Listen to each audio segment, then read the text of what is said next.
বাবাজি করে দিও। বাবাজি করে না পরিবর্তন হয়ে যায়। আচ্ছা মো দেখিয়া দেবেনি, ଆଉ କିଏ ଦେବେ? দেখিয়া দেবে সনাতন গোস্বামী। ଆଚ୍ଛା সনাতন গোস্বামী এ পিলাକୁ দেখিয়া দিও, ଏ ପାଠ ପଢୁନି ପାଠ ପଢିବ। କେମିତି ଭଲ ପଡିବ? ସେ ସନାତନ ଗୋସ୍ବାମୀ ଚାହିଁଲ ଆଜ୍ଞା ଦେଲେ ସଚି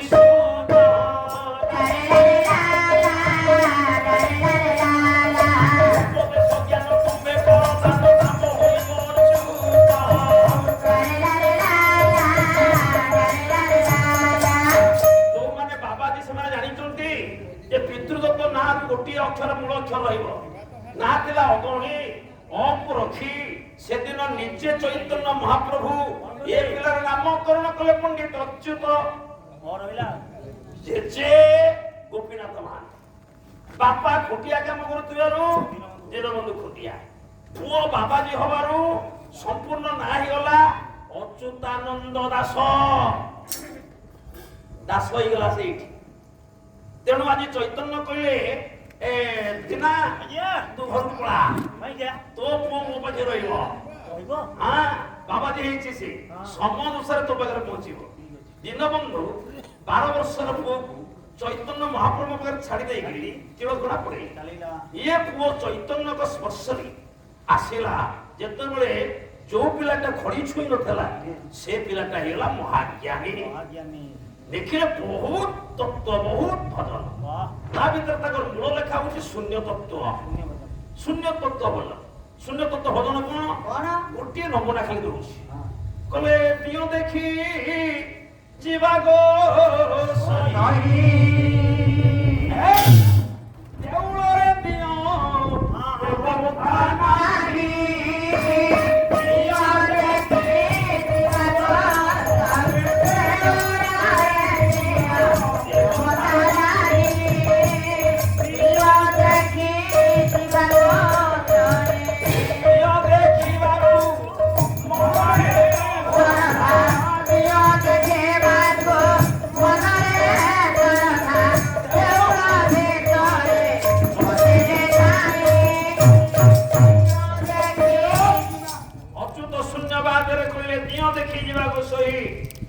ଦେଉଳରେ ଦିଅ ଆଜ୍ଞା।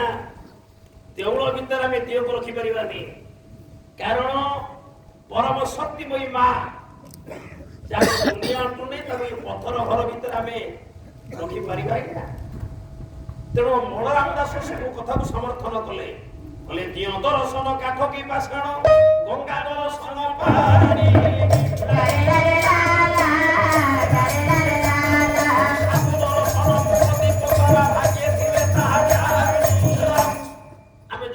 ଆପଣ ଦେଖିବାକୁ ଯାଆନ୍ତି ଜଗନ୍ନାଥ, ଆଜ୍ଞା କଣ ଦେଖନ୍ତି? ଜଗନ୍ନାଥ ଦେଖନ୍ତି ଗୋଟେ କାଠର ଗଣ୍ଡି। ଆଜ୍ଞା ଜଗନ୍ନାଥ କାଠର ଗଣ୍ଡି। ଆପଣଙ୍କ ଶିବ ନୀଳକଣ୍ଠେଶ୍ୱର ମହାଦେବ ଅଛନ୍ତି ଆପଣଙ୍କର ପ୍ରାଙ୍ଗଣ ଭିତରେ। ଆପଣ ଶିବ ଦେଖିଛନ୍ତି? ଶିବ ପଥର ମୁଣ୍ଡା। ଭୁଲ କରିଲେ ଆଜ୍ଞା। ଆପଣ ବାପା ମାଙ୍କର ଅସ୍ଥି ବିସର୍ଜନ କରିବେ ଗଙ୍ଗାରେ। ଏଇଟା କହନ୍ତି ଗଙ୍ଗା ମେୟା, ଗଙ୍ଗା ମା, ଗଙ୍ଗା ପାଣି, ଗଙ୍ଗା ପାଣି, ଶିବ ପଥର, ଜଗା କାଠ। ଠାକୁର କାନ୍ଦି, ଠାକୁର କାନ୍ଦି। ତାହେଲେ କଣ ମନ୍ଦିର ମିଛ? କୋଟି କୋଟି ଟଙ୍କା ଗଢା ହେଇଛି, ମନ୍ଦିର କଣ ମିଛ? ଆ ଭିତରେ କଣ ମା ମିଛ? ନାଇଁ ଆଜ୍ଞା। ତାହେଲେ ସତଟା କୋଉଟା, ମିଛଟା କୋଉଟା? ବୁଦ୍ଧଦେବ ବାବା ଯାକୁ ବୁଦ୍ଧିଆବା ବୋଲି ସବୁ ଜାଣନ୍ତି, ସେ ଗୋଟିଏ ପଦରେ କହିଲେ ଦେହ ଦେଉଳକୁ ଆଗେ ପୂଜା କରବ ଦେଉଳରେ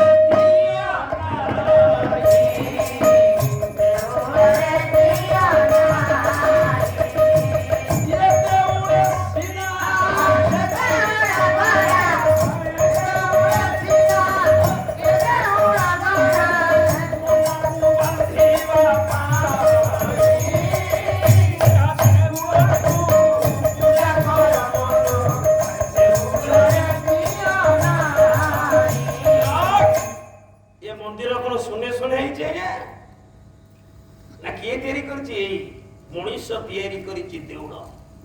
ଏ ଦେଉଳେ ସିନା ସେ ଦେଉଳ ଗଢା କେବଳ ମନକୁ ବାନ୍ଧିବା। ଆମେ ବ୍ୟାପକ ଶୂନ୍ୟ ଭିତରେ ମାକୁ ପାଇବା ନାହିଁ ବୋଲି ଆମ ବିଶ୍ୱାସ ବଳରେ ଆମେ ଗୋଟେ ମନ୍ଦିର ତିଆରି କରିଛେ। ମନ୍ଦିର ଭିତରେ ମାର ପ୍ରତିମାଟେ ରଖିଛି। ଏ ପ୍ରତିମା ଭିତରେ ଅନୁଭବ କରୁଛେ ଆମ ମା ଭିତରେ ଅଛି। କେବଳ ଗୋଟେ ଇ ବିଶ୍ୱାସ ଜଗନ୍ନାଥ ଦାସ।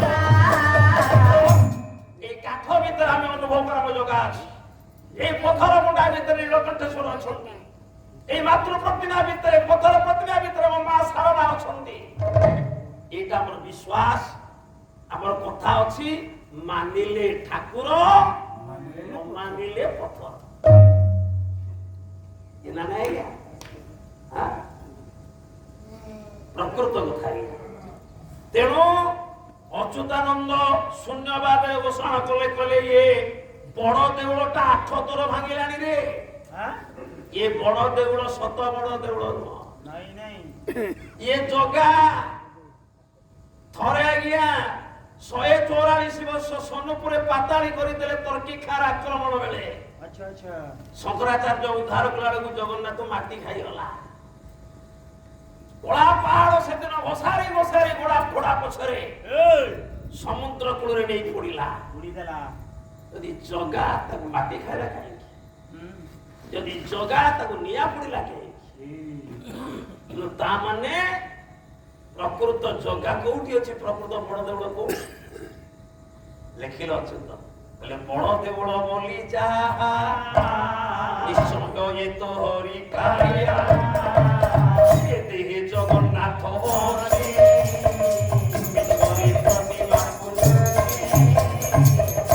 ଏ ବଡ ଦେଉଳ କୋଉଠି କଣ ନା ଦେହ ବଡ ଦେଉଳ। এই দেহ বড় হতলে প্রকৃত জগা আরি ভিতরে ଅଛି। ଯୋଉ ଜାଗାକୁ ଯୋଉ ଆତ୍ମାକୁ ଜଗନ୍ନାଥକୁ ନିଆଁ ପୋଡ଼ି ପାରିବନି। ନୈନଂ ଛନ୍ଦତି ଶସ୍ତ୍ରାଣି ନୈନଂ ଦହତି ପାପ ନ ଆପୋଟଲେ ଦେନ୍ତି ନ ଶୋଷୟନ୍ତି ମାଲିକ। ଆଜ୍ଞା ଏ ଜଗନ୍ନାଥ ନିଆଁ ପୋଡ଼ିଦବ ମାଟି ଖାଇଦବ। ଏ ଜଗନ୍ନାଥକୁ ଡାକ ସେ ଜଗନ୍ନାଥକୁ ଛାଡ। ଯେତେବେଳେ ଏତିକି ଶୂନ୍ୟବାଦରେ ପ୍ରଚାର କରିଦେଲେ ହେଲା ବେପାର ଘାଟା ହେଲା ପଣ୍ଡା ମାନଙ୍କର। ମନ୍ଦିରକୁ କେହି ଗଲେ ପଇସା କମିଲା। ସବୁ ପଣ୍ଡା ବ୍ରାହ୍ମଣ ଏକାଠି ହେଲେ। ଆରେ ବାବାଜୀ କେମିତି ତୋଡ଼ା ଖାଇବେ? ବାବାଜୀ ବିରୁଦ୍ଧରେ ପ୍ରତାପ ରୁଦ୍ରଙ୍କ ପାଖରେ ଅଭିଯୋଗ ଦାଖଲ ହେଲା। ଆରେଷ୍ଟ ହେଲେ ପଟୁଆଳ ହାତରେ ବାନ୍ଧିକିରି ରାଜା ଡକେଇଲେ। ପଚାରିଲେ ଯେ ପ୍ରତାପ ରୁଦ୍ର ଏ ବାବାଜୀ ତୁ ଯୋଉ ଭଜନ ବୋଲୁଛୁ ମୋ ଠାକୁର ବିରୁଦ୍ଧରେ ଏସବୁ କି ଭଜନ? ଏଟା ଶୂନ୍ୟ ଭଜନ। ଅଚ୍ୟୁତ କହିଲେ ମହାରାଜ ଗଜପତି ଶୂନ୍ୟ ଭଜନ। ବ୍ରାହ୍ମଣ ମାନେ ପଛରେ ଛିଡା ହେଇଥିଲେ। ହୋ କରି ପାଟି ଉଠେ କହିଲେ ଗଜପତି ଇଏ କହୁଛି ଶୂନ୍ୟ ଭଜନ। ଯଦି ଶୂନ୍ୟ ଭଜନ ତାହେଲେ ବାବାଜୀ ପଛା କେମିତି ଭଜନ ହୁଏ? ଏ ଶୂନ୍ୟରେ ଶୂନ୍ୟରେ ବୋଲାଯାଏ। ଅଚ୍ୟୁତ କହିଲେ ଶୂନ୍ୟ ଭଜନଟା ଶୂନ୍ୟରେ ଭଜନ ବୋଲା ନା। ତାହେଲେ ଗଜପତି ଯଦି ଶୂନ୍ୟ ଭଜନ ଶୂନ୍ୟରେ ହବ ତାକୁ ବାମ୍ଫି ନିକଟକୁ ନିଅ। ଭଜନ ସେଠି କରିବ।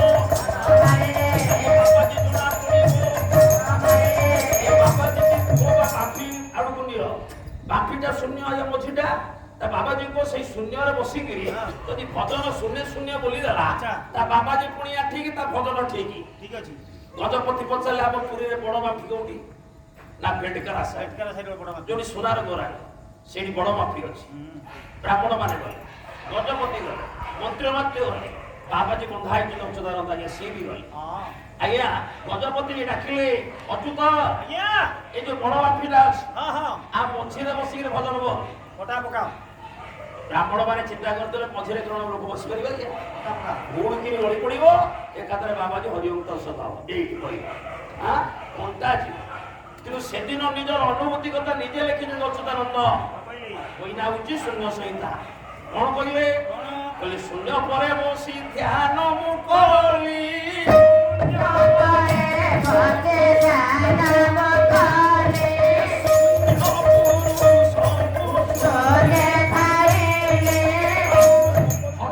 ସମାଧିରେ ମୁଁ ବାମ୍ଫି ମଝିକୁ କୁଦି ପଡିଲି। ଶୂନ୍ୟ ଭାଗ ପରେ ଶୂନ୍ୟ ଭଜନ ବୋଲି ପରେ ଶୂନ୍ୟ ଶୂନ୍ୟ ବାମ୍ଫି ମଝିରେ ବସି ରହିଲେ ଅଚ୍ୟୁତାନନ୍ଦ। ଦେଖୁଛନ୍ତି ଗଜପତି ନିଜେ ନିଜର ଅନୁଭୂତି କଥା ସେଦିନ ଲେଖିଛନ୍ତି ନିଜେ ଅଚ୍ୟୁତ। ଆଜ୍ଞା ବାବାଜୀ କଣ ଜନ୍ମ ହେଇନାହାନ୍ତି? ବାବାଜୀ କଣ ଭାରତ ବର୍ଷରେ ନାହାନ୍ତି, ବାବାଜୀ କଣ ଓଡିଶାରେ ନାହାନ୍ତି, କିନ୍ତୁ ଏମିତିଆ ଉପାଧି କେହି ପାଇଲେ ଆଜ୍ଞା। ସେଦିନ ରାଜା ଜାଣିଲେ ଇଏ ପ୍ରକୃତରେ ବାବାଜୀ। ରାଜନ ଜାଣିଲା ପରୀକ୍ଷା ପଡିଲା ବିପ୍ରଙ୍କ ଭାଜିଲା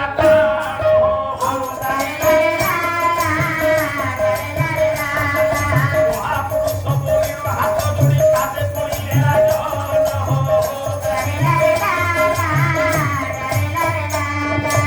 ନିଜେ ଗଜପତି ଲମ୍ବ ହୋଇ ପାଦ ତଳେ ପଡିଗଲେ। କହିଲେ ଆଜି ଠାରୁ ତୁମେ ହେଇଗଲ ମହାପୁରୁଷ ଅଚ୍ୟୁତାନନ୍ଦ।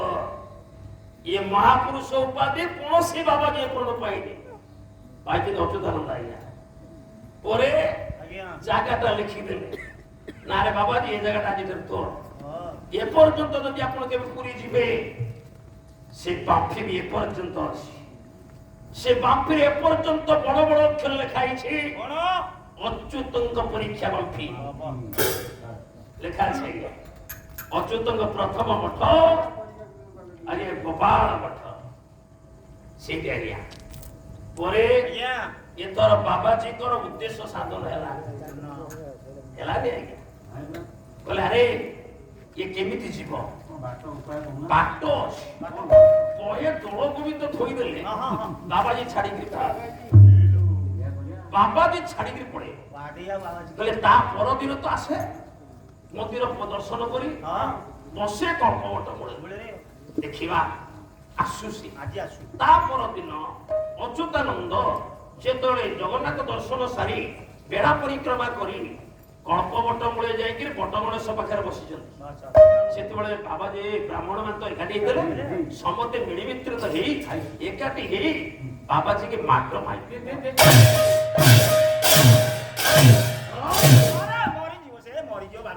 केवल माइले भी धमक देले कहले आज केवल माडोटी देखे काली जदी हमें तोते पुरी रे देखू माडर माल को दाम देखिबू काली तू हां तोते मारी देबू जीवन मारी देबू तो जदी जीवन आशा अछि तू पळा पळा हम कदी तो चाली गले एरे भक्त खाउची माड प्रभु सहिबो ना रत्न सिंहासन थरिला प्रभु हेले उजाको आरे प्रभु हेले उजाको मन रूप धारण गोटे ब्राह्मण रूप धारण कले जगन्नाथ कालिया नना आसी पहुंचले कले अच्युत मारिबो मते ना ने को माडो दे नना नो माडो छळेबा नना कोड आइलो मु आसीची मु चाहूची तू केमिति पुरी रहना कोडी जीवी ब्राह्मण माने जहा चाहूची मु सेया चाहूची ताले कारण पुरी रहिले तोर जन्मर सार्थकता एठी विकसित होबनी तू पळा कोडी जीवी आ तते गला पर जोडी जिंस देबी कोन देबी निज बेकरू आज्ञा तुलसी दयणा मिश्रित फूल माळटे बाहर कल कहलो अच्युत आज्ञा ए माळ धर आ गोटे जिनिस दउ कोन से दिछो आ गोटे जिनिस दउ कोन ए जिनिसटा परवर्ती काल रे माणिका प्रसिद्ध गोटे बट हबो आज्ञा से बट नाम बांछा बट बस आज्ञा जो कथाटा मूल आरंभ करथि गल्प बट गणेश भीतर जो पड़ी हितला गल्प बट पड़ी जे डालो बट गणेश संग देउळ भागिया पा आज्ञा गजपति प्रतापपुत्र निशापटा थोई थले जगा हाथ बोले जगन्नाथ तमे तर विचार करिवो एठी विचार करि देले जगन्नाथ कोन कले बोले बहु जिंस देबी कोन माळ तो देली हां निज हाथे कल्प बटडाळ धरी सेदिन भांगी देले जगन्नाथ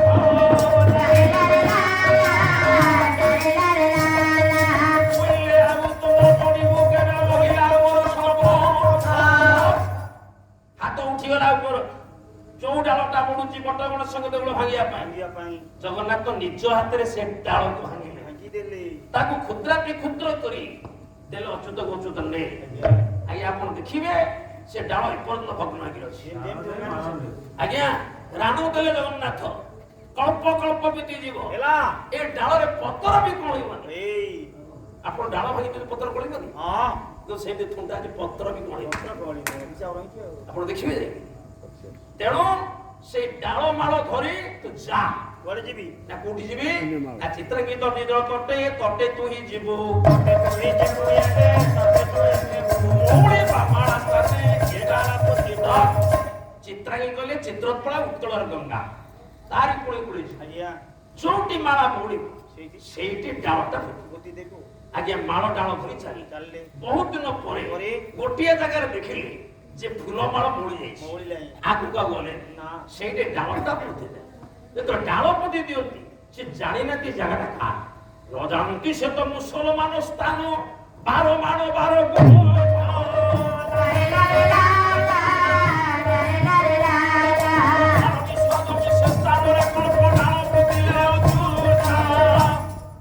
ଆଜ୍ଞା ସେ ଜାଣିନାହାନ୍ତି ଜାଗାଟା ଗୋଟେ ମୁସଲମାନ ଆଜ୍ଞା ଏରିଆ 12 ମାଣ 12 ଗୁଣ୍ଠ 12 ବିଶ୍ଵା ବିରାଟ ଏରିଆ। ମୁସଲମାନ ଭାଇ ମାନେ ଖବର ଦେଲେ। ମୁସଲମାନ ଜମିଦାର ଶୁଣିଲା କହିଲା ମୋ ଜାଗା ଉପରେ ବାବାଜୀ ବଇଛି। ମୁସଲମାନ ମାଟ ଖାଲି ଛାଟି ପିଣି ପଳେଇବ। ମୁସଲମାନ ଜମିଦାର ଆସିଲା ବାଡେଇକି ବିନା କରିବ। କିନ୍ତୁ ସର୍ବଜ୍ଞାତ ଅଚ୍ୟୁତ ଜାଣିଗଲେ ମୁସଲମାନ ଆସୁଛି ଏମିତି ବାଡେଇବ ଦେଖିବା। କିନ୍ତୁ ପହଞ୍ଚିଲା ବେଳକୁ ବାବାଜୀ ନାହାନ୍ତି। ଆଉ ମୁସଲମାନ ବାପା ବଇଛନ୍ତି। ତା ବାପା କିନ୍ତୁ ମରିଥିଲା 10 ବର୍ଷ ତଳେ କବର ଭିତରେ। ଯେତେବେଳେ ବାପାଙ୍କୁ ଦେଖୁଛି ମଲା ବାପାକୁ କହିଲା ବାବାଜନ ତମେ ତ 10 ବର୍ଷ ତଳେ ମରି କବର ଭିତରେ ଥିଲ ତମେ ଏଠି କଣ? ଆତ୍ମାଟା ଶାନ୍ତି ପାଇନି ବେଟା। କାହିଁକି ବାବାଜା? ତୋର ବେଟା ବେଟି ହେଲେ ତାକୁ ଟିକେ ଆଖିରେ ଦେଖିଲେ ମୋ ଆତ୍ମାଟା ଶାନ୍ତି ପାଇବ। ବହୁତ ଚେଷ୍ଟା କଲି ବେଟା ବେଟି ହବ ମୁଁ ତ ବାବାଜନ କରୁଛି। ମୋ ବୋହୂକୁ ଆଣିବ ପ୍ରତ୍ୟେକ ଦିନ ଚିତ୍ରୋତ୍ପଳ ପାଣିରେ 2 ଜଣ ଯାକ ଗାଧେଇବ। କୌଣସି ପାଣି ଆଣିବ ଆଗରେ ଦେଖେ ଗୋଟେ ବରଡାଳ ପୋତା ହେଇଛି। ଆନା ହଉଛି ବରଡାଳ। ବର ଦବ ପୁଅ ବର। ବର୍ଷକରେ ମୋ ପୁଅ ନାତି ଟୋକା ଖେଳିବ। ବର୍ଷକ ପରେ ଦେଖିବୁ ଯୋଉଦିନ ବର୍ଷେ ପୁରିବ ମୋ ନାତିକି ଟିକେ ଆଣିବ। ମୁଁ ଦେଖିଦେଲେ ଆତ୍ମାଟା ଶାନ୍ତି ପାଇଯିବ ବେଟା। ତେଣୁ ତୋର ପୁଅ ହଉନି ବୋଲି ମୁଁ ଦେହ ଧାରଣ କରି ତୋତେ କହିବା ପାଇଁ ଆସେ। ଆଜ୍ଞା ବିଶ୍ୱାସ କରିଗଲା ମୁସଲମାନ। ବାପା ଦେଲା ପାଣି ଆଉ ସମନୁନି ହେଲା ପୁଅ। ପୁଅକୁ ବର୍ଷେ ପୁରିଲା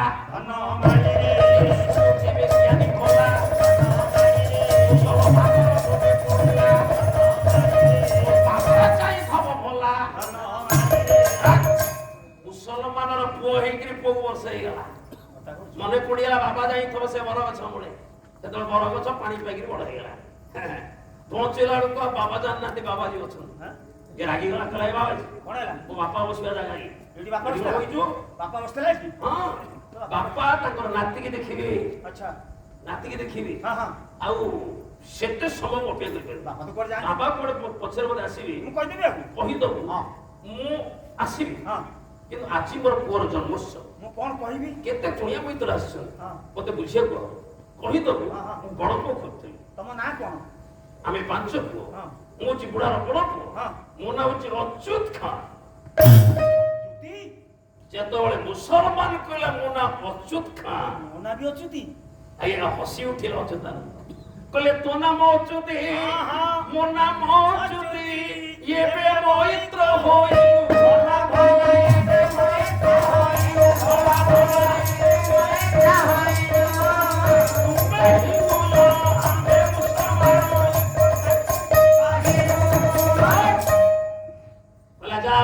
ଭାଇ ତମ ନାଁ ଅଚ୍ୟୁତି ଖା ମୋ ନାଁ ଅଚ୍ୟୁତାନନ୍ଦ ଦାସ।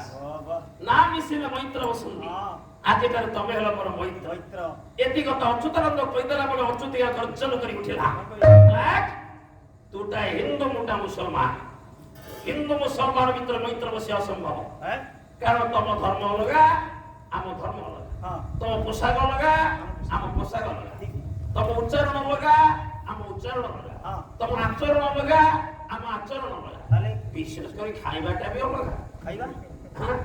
ଖୋଲିବା କିନ୍ତୁ ଯଦି କହିଲୁ ତୁ ଆଡୁ ମୈତ୍ର ମୈତ୍ରକୁ ନିମନ୍ତ୍ରଣ ଦେଲେ କଣ ମୈତ୍ର ତା ଘରକୁ ଯାଏ। ତୁ କାମରେ ଦେଖା ମୁଁ ତୋତେ ନିମନ୍ତ୍ରଣ ଦେଲି।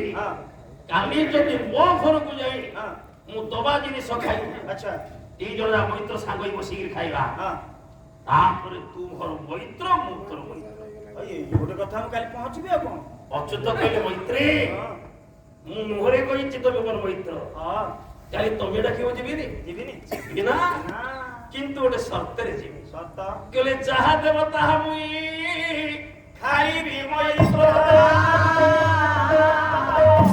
ମୈତ୍ରୀ ଯାହା ଖାଇବି ମନା କରିବିନି ହଁ। କିନ୍ତୁ ବାବା ଦିନ ତ ତୁଳସୀ ପତ୍ର ପଡିବ ଟିକେ ତୁଳସୀ ପତ୍ର ପକେଇ ଆମେ ଖାଉ ଆଚ୍ଛା ଖାଇବା ପତ୍ର ପରେ ତୁଳସୀ ପତ୍ର ପକେଇଲା ବେଳେ ହଁ।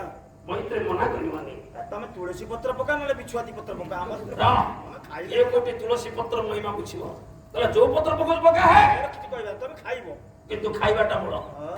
ତାପରେ ମୈତ୍ର ହବା ତବେ ଆଜ୍ଞା କହିଲେ ମୁଁ ଯିବିନି ହଁ, ଯିବି। ମୈତ୍ର ନିକଟ ବଲିକି ରୋଷେଇ ହଁ ହଁ ସେ କଥା ମତେ ଆଉ ସମୟ ନଉନି ବିଶାଲ ତରକାରୀ ରାତି ପାହିଗଲା କିନ୍ତୁ ମୁସଲମାନ ଅଚ୍ୟୁତି ଖାଁ ଅଚ୍ୟୁତାନନ୍ଦ ମୁସଲମାନ କରିଦେବ ବୋଲି ବିଭିନ୍ନ ତରକାରୀ ବ୍ୟଞ୍ଜନ ତିଆରି କରିଛି ତା ଭିତରେ ଗୋଟେ କଅଁଳା ବାଛୁରୀକି ମାରି ତାର କଅଁଳିଆ ମାଂସରେ ଆଚ୍ଛା ରାନ୍ଧିଛି ମାଂସ ତରକାରୀ ବିଶାଲ ତରକାରୀ ଠିକ ସମୟରେ ଅଚ୍ୟୁତାନନ୍ଦ ପହଞ୍ଚିଗଲେ ଏଇ ମୈତ୍ରୀ ଅଚ୍ୟୁତି ଖାଁ ଡାକିଲା ବେଗମ ବେଗମ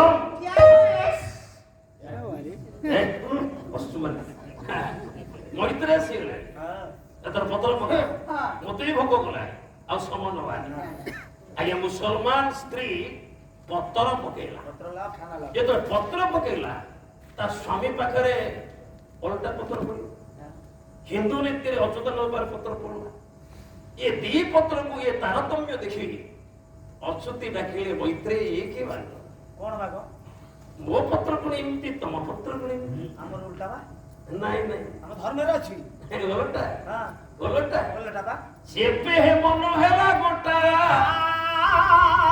ଏ ପତ୍ର କାହିଁ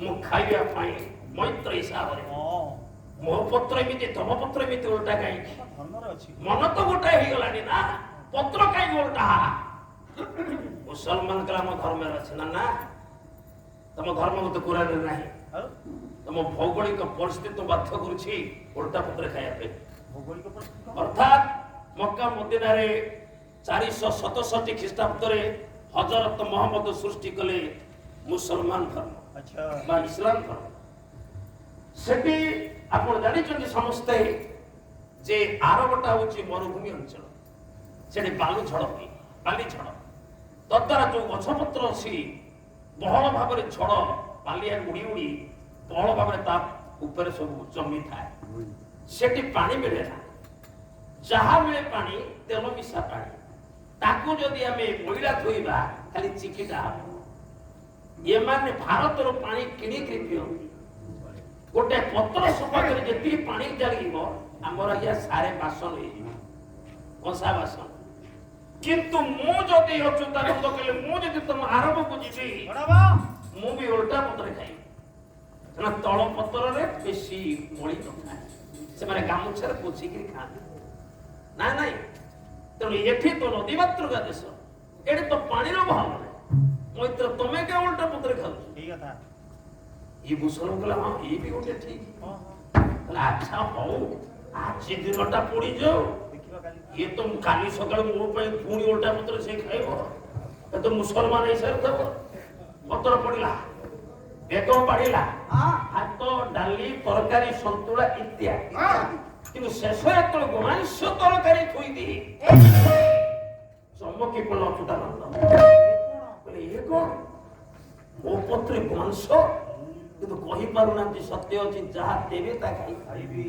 କିନ୍ତୁ ଅନ୍ତର କାନ୍ଦି ଉଠୁଛି ମୋର ହସ ଅଛି ଭାବ ଗଙ୍ଗା କୂଳେ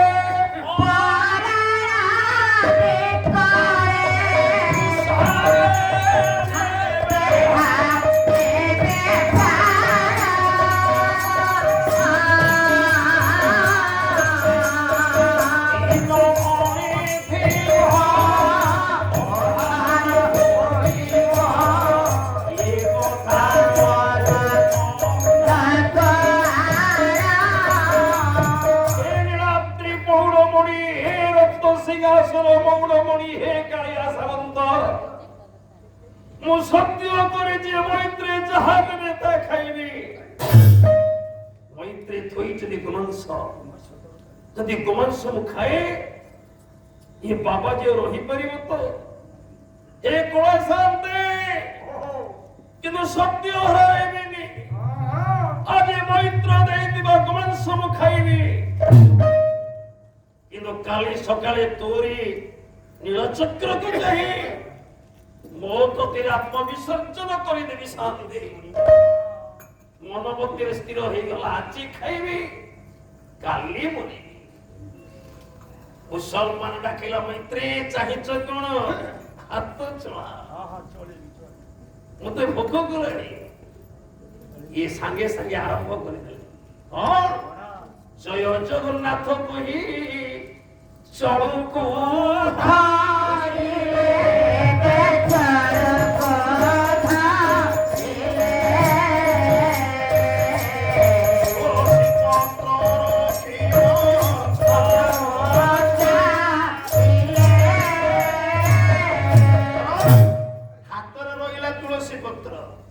मंत्री तो कले तुलसी पत्र जो मंत्र रे आज बड़ पंडा माने चलू टेकी दियंती जगन्नाथ ओम क्लीं कृष्णाय गोविंदाय गोपीजन वल्लभाय स्वाहा तुलसी पत्रटा गोपाल मंत्र रे मंत्रित हो गला अच्युतानंद डाकिले मैत्री ओनेला आम बाबाजी माने खाइबा पूर्व जे जेकार करो अच्छा मो पे राम रहीम समान ईश्वर अल्लाह समान मो पे ईश्वर एक मु आज तमरी ठाकुर गनारे प्रथमे जे जेकार करी मैत्री आमे सांगई तम ठाकुर गना तापर आम ठाकुर गना सांगे संगे अच्युतानंद डाकी उठिले अल्लाह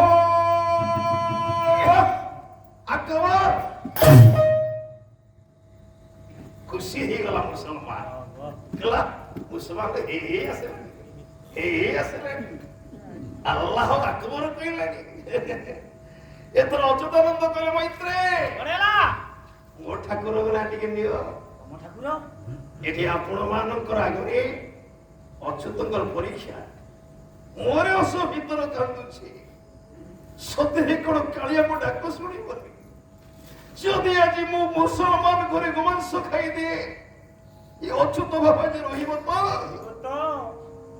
বলে সেই হরিনাম সেই জগন্নাথ ହିଁ শ্রেষ্ঠ বলে মৈত্রী এথর মো ঠাকুর নারে স্বরটা মিশাই দিও কোন কইবা আপন মানে যেতে অছন্তি সমতে ধরিন তো মু জଣେ ଜଣେ অচ্যুত মো মা মানে আপন মানে তা সহিত টি উড়ৌড়ি মিশাই দিও देखिबा जगन्नाथ हमरो जीतु चंती ना नहीं मुसलमान ये बाबा जी जीतु छे ना नहीं बोले सब उड़पट सबड हे जीवन मा मो थरे अपन नोट करू छी मो स्वर सहित स्वर मिसै दियंतु देखिबा जीता पटका काहर होबो मैत्रे ओनेला एतर मो ठाकुर ना नियो कहंतु आनंदे कवा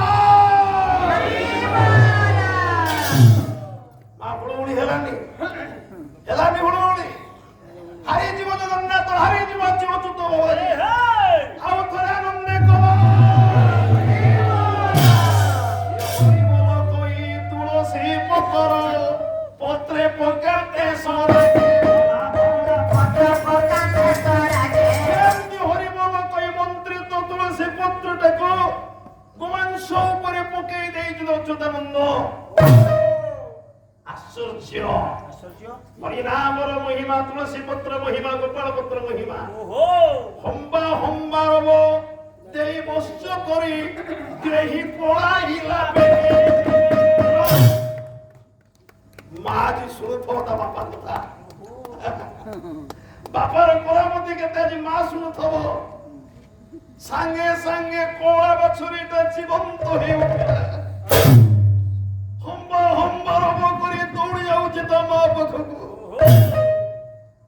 मुसलमान अच्युति खान माटी बसिला अच्युतानंदकर पादकु कहला मैत्रे तू एड़े महिमावंत बोली मु जानि नथिली एते सबुदिन मुसलमान करि दिबे बोली मु जानि सुनि आछि तुम सरा दिथिली तुम मरि आइथिबा कोळा बछुरीटा को जीवंत करि देइछ मैत्रे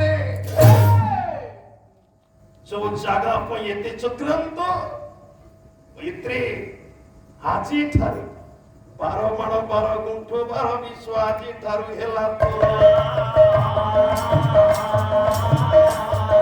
चित्तन मोड़े पाके पाके तिनी परी उड़ाई ये 12 माण 12 गुंठ 12 विश्व आजी ठारू तोरी ওনারে করে দিবি तो ना मु लिखि देली तू एइटे रहिबु आओ मुसलमान मैत्र बोले घृणा करिबुनी आज भल करे खाई पारिलुनी मते कथा दे मैत्रे এই দিনটা গোটিয়ে দিন মো ঘরକୁ আসিও খাই করে ଯିବୁ অচুতরাম কুণ্ଢেই পকাইলে মুসলমান দেখন্ত আজ্ঞା পৃথিবীর হিন্দু মুসলমানର ବିଦ୍ୱେଷର ବନ୍ଧି ଜଳୁଛି কিন্তু আজ্ঞା এই ভারত মাটিরে ওড়িশা প্রদেশরে হিন্দু মুসলমান মৈত্রী স্থাপন করিতলা প্রথমে গোটে বাবাজি অচ্যুতানন্দ ভাইচারার মৈত্র বলে মৈত্রে ମୋ ପାଖରେ ତମେ ରହିବ ଆପଣ ଦେଖନ୍ତୁ ଯାଇଥିଲେ ବାଣଭଟ୍ଟାରେ ଅଚ୍ୟୁତଙ୍କ ସମାଧିର ସାମ୍ନାକୁ ଅଚ୍ୟୁତି ଖାଁ ସମାଧି ନେଇଛି କବର ନେଇଛି ହିନ୍ଦୁ ବ୍ରାହ୍ମଣ ମାନେ ମୁସଲମାନ କବର ଉପରେ ଫୁଲ ପାଣି ଦିଅନ୍ତି ଆଜ୍ଞା କେଡ଼େ ମହାନ ସଂସ୍କୃତି ପରେ ଅଚ୍ୟୁତାନନ୍ଦ କହିଲେ ମୈତ୍ରୀ ମାସି ପ୍ରତ୍ୟେକ ବର୍ଷ ଏହି ଦିନ ଦେବସ୍ନାନ ପୂର୍ଣ୍ଣିମା ଆଜି ପଡ଼ିଛି ମୋର ଶୂନ୍ୟ ସମାଧି ନେଇଗଲା ପରେ ଏ ପରମ୍ପରା ଚ୍ୟୁତ ହବାରେ ତୁମରି ଘର ତିଆରି ଭୋଗ ମୋ ପିଠରେ ଯାଇ ପହଞ୍ଚିବ যে পর্যন্ত অচ্যুতি খাঁর ঘর তিଆରି ভোগ পেড়ি ভোগ ମୋ পিঠରେ ନ ପହଞ୍ଚିଛି ମୋ ପାଇଁ ସମସ୍ତ ହିନ୍ଦୁ ଘରର ଭୋଗ ମନା ଆପଣମାନେ ଯିବେ ଇଏ ତ ନେମାଳ ପଥ ପାଖାପାଖି ଆମର ଅଧିକାଂଶ ବାବୁମାନ ଘର ଥାଇପାରେ ଦେଖିବେ 5 ହାଣ୍ଡି ଆସୁଥିଲା ଏବେ ହାଣ୍ଡିଟି ଆସୁଛି ଆପଣ ଭୋଗଡାଲା ଧରି ଛିଡ଼ା ସେମିତି ହେଇଥିବେ অচ্যুতি খাঁ মুসলমান ঘর যে পর্যন্ত পেড়ি ভোগ আসিনথব সে পর্যন্ত লোনা কইবারে কাইকি ভিড় জমেইছ টিকে রুহরে অচ্যুতি খাঁর পরিবার পুরো পেড়ি ভোগ আসিনি আজ্ঞা সে মুসলমান ঘরକୁ ମୁଁ ଏବେ ଯାଇଛି ବହୁତ ଥର ଯାଇଛି ସେମାନେ ମାନବ ଶାନ୍ତି ସେମାନେ ଝୋଟି ଦିଅନ୍ତି ସେମାନେ ପୋଛା ମାରି ଟଙ୍କା ବି ପିନ୍ଧନ୍ତି ହିନ୍ଦୁଙ୍କ ଭଳିଆ ସେମାନେ ଗୋମାଂସ କଣ ଆମିଷ ବି ସ୍ପର୍ଶ କରନ୍ତି ଯେ ପରିବାର ମୁଁ ତାଙ୍କ ଘରେ ମଧ୍ୟ ଆଜ୍ଞା ମୁଁ ଖାଇଛି ଆଜ୍ଞା ଆପଣ ମାନେ ମୁସଲମାନ ବୋଲି ଘୃଣା କରନ୍ତୁ ମୁସଲମାନ ହଉଛି ହିନ୍ଦୁ ଧର୍ମର ଗୋଟିଏ ଶାଖା ଇସଲାମ ଅର୍ଥ କଣ ଜାଣତେ ଯେ ଈଶ୍ୱର ଯୁକ୍ତ ରାମ ସମାନ ଇସଲାମ ରଟା ଲ ହେଇଯାଇଛି ଆମ ଉର୍ଦ୍ଦୁରେ ରଟା ଲ ଭାବରେ ପ୍ରଯୁକ୍ତ ରାମ ଅର୍ଥ ହଉଛି ନିଷ୍ଠତା ଈଶ୍ୱର ଅର୍ଥ ହଉଛି ଈଶ୍ୱର ଈଶ୍ୱର ଆରାଧନା କରିବାରେ ଯୋଉମାନେ ନିଷ୍ଠତା ଅର୍ଜନ କରନ୍ତି ତାହା ହଉଛି ଇସଲାମ ଆଜ୍ଞା ନା କି ନମାଜ ନମାଜ ସବୁ ସାଂସ୍କ୍ରିଟ ଡେରିଭେସନ ଆଜ୍ଞା ନମ ନମ କଲେ ନମସ୍କାର କରିବା ଅର୍ଜ ମାନେ ପରିଷ୍କାର যে অর্চ শব্দ লগাই আমার গোটিয়ে দ্রব্য তৈরি হয়েছে সমার্জনী সমার্জনী ঝাড়ুর সংস্কৃত শব্দ হচ্ছে সমার্জনী সমযুক্ত অর্জনী যে জিনিসটা অলিয়া পরিষ্কার করে সফা করে ঝাড়ু আজ্ঞা পরে তোর নম নমস্কার অর্চ পরিষ্কার নমযুক্ত অর্চ আটা পূর্ব বর্ণরে যুক্ত হয়েছে অর্থটা হঠাৎ পূর্বরে আকারে যুক্ত হয়েছে নমাজ অর্থাৎ পরিষ্কার ভাবে নৈতিকতা ভাবে নমস্কার করিবা হ্যাঁ কোন আজ্ঞা শব্দ ভুলে গেল পরে যাও তেণু আজ্ঞা জায়গাটা দিয়ে দিলে কলে অচ্যুতা মৈত্রে তো জায়গাটা গেলে তোর নাটা দিয়ে দে নাটা কোন দেবী ମୋ ପ୍ରଭୁଙ୍କର ମୁଖ ନିଃସୃତ ବାଣୀଟା ମୁଁ ସବୁଦିନ ପାଇଁ ବଞ୍ଚି ରଖି ଓଡ଼ିଶାରେ ପ୍ରଭୁ ମତେ ବିଦା କଲା ବେଳେ ଗୋଟିଏ କଥା କହିଥିଲେ ବୋଲେ ନେ ମାଳ ବୋଲି ପ୍ରଭୁ ଦେଲେ ମାଳ ଏ ସ୍ଥାନେ ମଉଳେ ମାଳ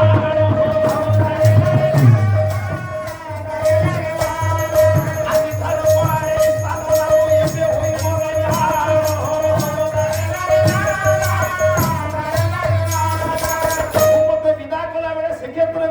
ଫଳଶ୍ରୁତିରେ ନେମାଳ ଏ ପ୍ରଭୁଙ୍କର ମୁଖ ନିଃସୃତ ଶବ୍ଦକୁ ବଞ୍ଚେଇ ରଖିବା ପାଇଁ ଓଡ଼ିଶା ମାଟିରେ ଏ ଜାଗାର ନାମ ରଖିଲେ ମୁଁ ନେମାଳରେ ଏ ବଟ ନା ହବ ବାଞ୍ଛା ବଟ ମାଳିକାର 5 ବଟ ଭିତରୁ ପ୍ରସିଦ୍ଧ ବଟ ଆପଣ କଳ୍ପ ବଟ 1 ଅନନ୍ତ ବଟ ଛତିଆ ଆପଣଙ୍କର ଉଦୟ ବଟ ପାରାଦୀପ ଉଦୟ ବଟରେ ମୋର 4ଟି ବୋଲିଲା ରତ୍ନ ବଟ ଖଣ୍ଡଗିରି ପୂର୍ବ କୋଣରେ ରତ୍ନ ବଟ ରହିଛି ଭୁବନେଶ୍ୱର ଖଣ୍ଡଗିରି ପୂର୍ବ କୋଣ ରତ୍ନ ବଟ ଅଛି ଆଜ୍ଞା 5 ବଟକୁ ନେଇ କଳିଯୁଗ ଶେଷରେ ଖେଳ ଆରମ୍ଭ ହବ ଆଜ୍ଞା ଏଥର ଆପଣ ମାନଙ୍କ ପାଖରୁ ବିଦାୟ ଇଚ୍ଛା ନଥିଲେ ମଧ୍ୟ ନେବାକୁ ବାଧ୍ୟ ହଉଛି ପିତାମହ କାହିଁକି କହିଲେ ଭଲ ପିତାମହ ପସନ୍ଦ ପିତାମହ ଆଚ୍ଛା ଯେତେବେଳେ ଭୀଷ୍ମ ଯେତେବେଳେ ତାଙ୍କ ପ୍ରୟାଣ ହେଲେ 5 ପାଣ୍ଡବ ଭଗବାନ କୃଷ୍ଣ ଦ୍ରୌପଦୀ